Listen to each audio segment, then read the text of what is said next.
Everything you're seeing right now, Thailand, markets, interviews, sunset light that lasted maybe 5 minutes, all shot with one lens.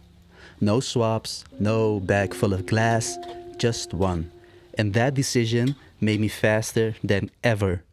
People think more lenses make you more professional, but in my experience, more lenses just slow you down. And when you shoot solo, slow kills moments.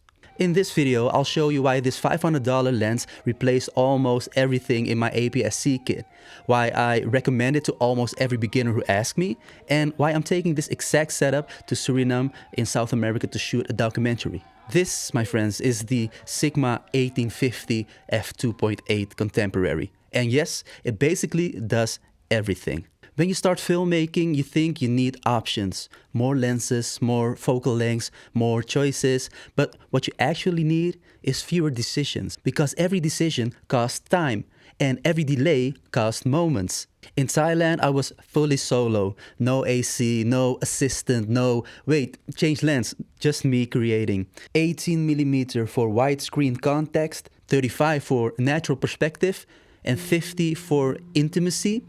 Twist, shoot, move. And that fluidity, that's why the footage feels alive. And here's something most reviews won't tell you.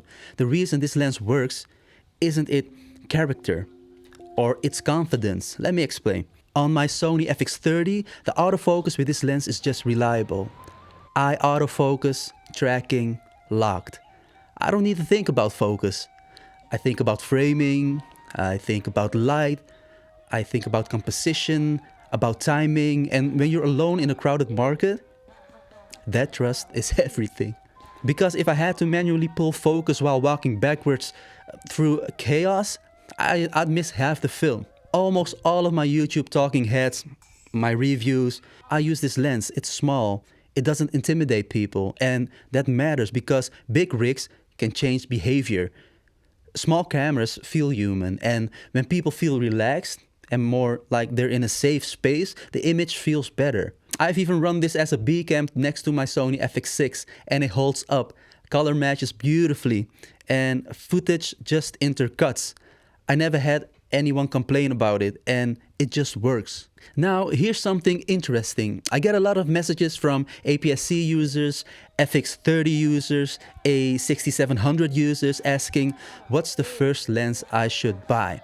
And every single time, this is the one I recommend. Because when you're starting out, you don't need 5 lenses. You need range. You need flexibility. And you need something that lets you learn framing. And this gives you wide, medium, close, without overcomplicating your kit. Is it perfect? It depends on who you ask. Is it a cinema lens with crazy character? No, not at all. It's not romantic. It's super clean.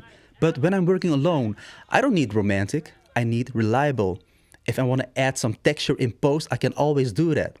You know that moment when sunset hits and you have maybe 5 minutes? That's not the time to rebuild your rig. That's not the time to swap glass.